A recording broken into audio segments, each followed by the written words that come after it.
Boolean operation with groupby and pandas. I would like to use pandas.groupby in a particular way. Given a data frame with two Boolean columns, call them call1 and call2, and an ID column, I want to add a column in the following way.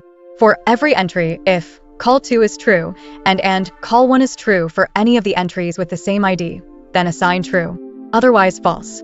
I have made a simple example. Gives the following data frame.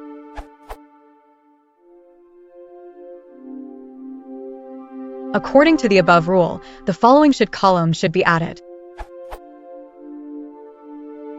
Any ideas on an elegant way to do this?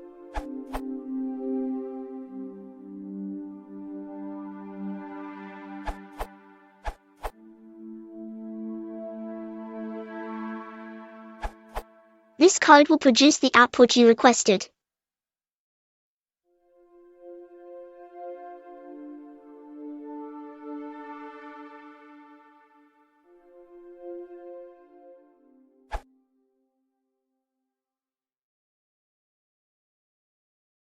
If you want to support the channel, please consider liking and subscribing.